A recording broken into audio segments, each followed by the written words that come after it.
मेरे साथ मारपीट की घटना इसलिए हुई कि ये पुलिस अधिकारी मुझे बताते हैं कि वकील साहब आपकी दाढ़ी बड़ी थी इसलिए आपको मार दिया। असल में वो आपको मुसलमान समझ रहे थे। तो मेरा कहने का मतलब यह है कि अब आप क्या दाढ़ी देख के मारोगे, किसी कपड़े देख के मारोगे? इसमें हिंदू मुसलमान कहाँ से आ गया? आप संविधान की ड्यूटी कर रहे हो।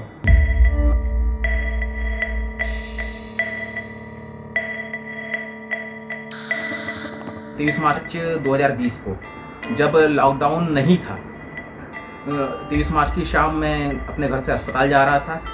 अस्पताल जाते वक्त मुझे मेरे घर से 200 या 300 मीटर दूर लली चौक पे तैनात पुलिसकर्मियों ने रोका।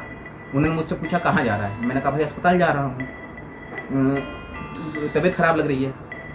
तो उन्होंने कहा पहलवान लग रहा है, घर जा। मैंने उन्हें बताया कि मैं पिछले 15 वर्षों से शुगर और बीपी का मरीज हूँ और मुझे जीवन रक्षक दवाओं की आवश्यकता होती है और उसके बिना मैं नहीं जी सकता, मुझे अस्पताल जाने दीजिए। तो इतने में एक अधिकारी ने मुझे तमाचा मार दिया।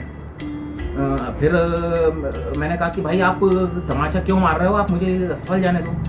उतने में और मैंने ये भी कहा कि आप अपने संवैधानिक दायरों में रह के काम करो। तो अधिकारी ने कहा इसका संविधान इसके में भर दो।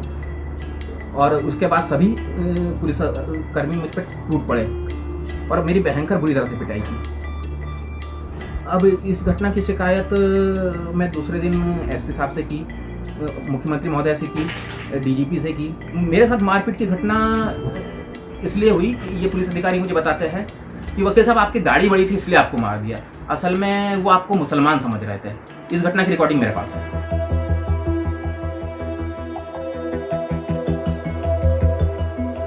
क्या है कि वो दूसरी वो समाज समझ के आपके साथ घटना हो गई है, बात ये है। और वो भी बहुत उसमें है कि यार हमने अपने किसी हिंदू भाई के साथ में हमने उसको समझ के वो घटना हो गई है।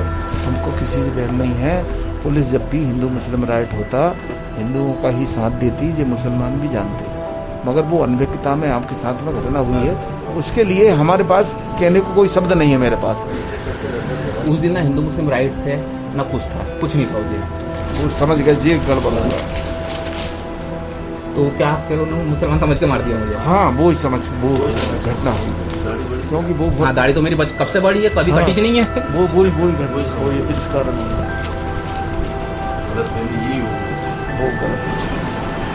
वो कट्टर हिंदू है, कट्टर हिंदू है।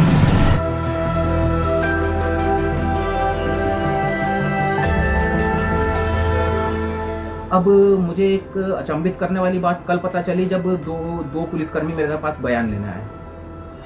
और मुझे आश्चर्य है कि हमारा समाज कहाँ जा रहा है। जो उन्होंने मुझसे बात कही, उन्होंने मुझसे कहा कि वकील साहब आप बयान मत दीजिए, आप ये कहिए कि मेरे साथ कोई घटना नहीं हुई और मैं कोई बयान नहीं देना चाहता। मैंने कहा भाई मैं ऐसा क्यों करूं, जब मेरे साथ घटना हुई है तो मैं बयान दूंगा।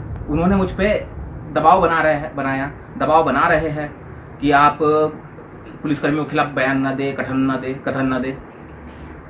अब इनमें मैंने उनसे कहा कि भाई मेरा पूरे पुलिस विभाग से कोई बैर नहीं है, मेरा किसी से कोई बैर नहीं है, एक सिंगल पर्सन से मेरा कोई बैर नहीं है। मैं सिर्फ न्याय चाहता हूं और जिन लोगों ने घटना कारित की मैं उनके खिलाफ कार्रवाई चाहता हूं। तो पुलिस वाले फिर भी नहीं माने, दबाव बनाते रहे और फिर मुझसे कहते हैं कि आप दोनों भाई वकील हो, अगर पुलिस से दोस्ती रहोगे तो दोनों की वकालत अच्छी चलेगी। मेरा छोटा भाई भी वकील है और यदि आप पुलिस से बैर रखते हो तो कभी आपको झूठे मामले में फंसा देगी।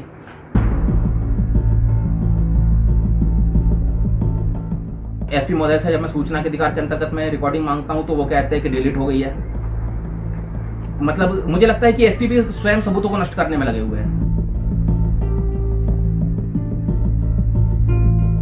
वो फुटेज अगर होता तो दोनों तरफ से चीजें हो जाती और सिमिलर डेट पे लिखा गया था, लेकिन चूंकि फुटेज 30 डेज तक वो रहता है, उसके बाद नहीं रह पाता, उसमें सिक्योर नहीं हो पाया। तो दो चीजों पे इसमें चीजें आ रही हैं। एक तो इन्होंने हायर ऑफिशियल्स को नहीं इन्फॉर्म किया, neither me nor the SP sir, and secondly they have not secured the footage.